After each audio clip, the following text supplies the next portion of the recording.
Anthony Pereira now joins me from London. He is the Brazil Institute Director at King's College London. Anthony, thank you so much for your time.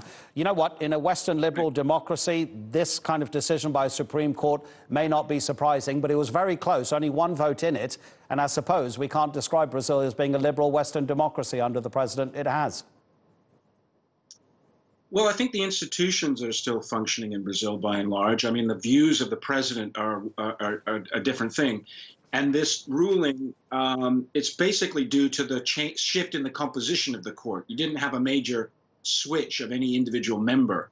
In 2016, the Supreme Court ruled that defendants could be convicted, could be sent to prison after being convicted in the second level. And now they've said the defendant should have a right to exhaust their appeals. They've interpreted the Constitution differently. Lula, of course, is the most prominent person who could benefit from this ruling, but there are almost 5,000 other defendants who would be covered by this and whose lawyers might appeal, might try to use this ruling to release their clients. So it's quite a major decision.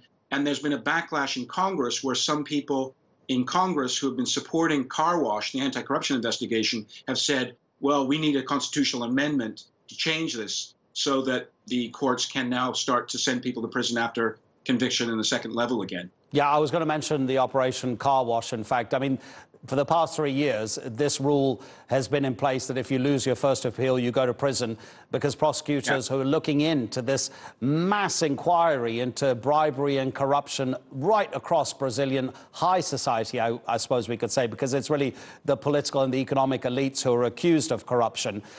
What do you think about the law as it was and now being overturned, and how it might affect the operation to find where bribery has been happening?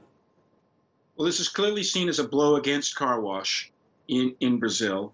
The Supreme Court earlier ruled about, they changed the rules about how plea bargains can be used, and that was seen also as a slight defeat for car wash.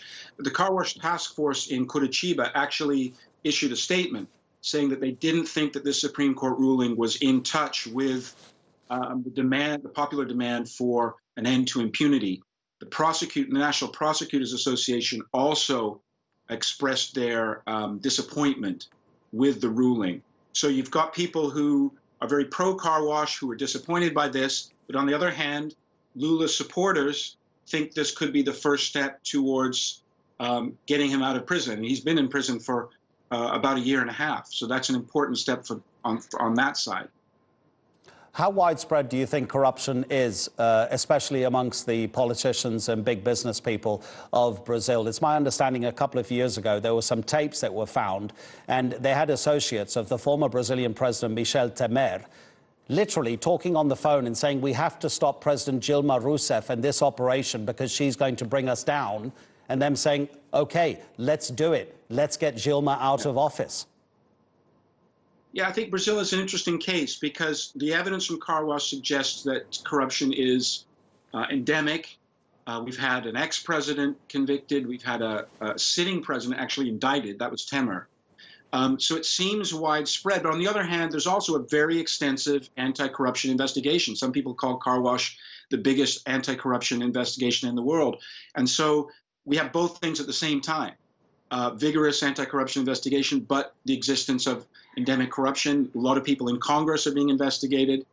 So I think it's still very much a lot to play for in terms of where this all ends up, whether car wash changes the equilibrium in any way, or it's pushed back and becomes something like the Manipulit investigation in Italy, which I think is seen by the car wash people themselves as a failure, something that didn't change the basic reality of Italian politics.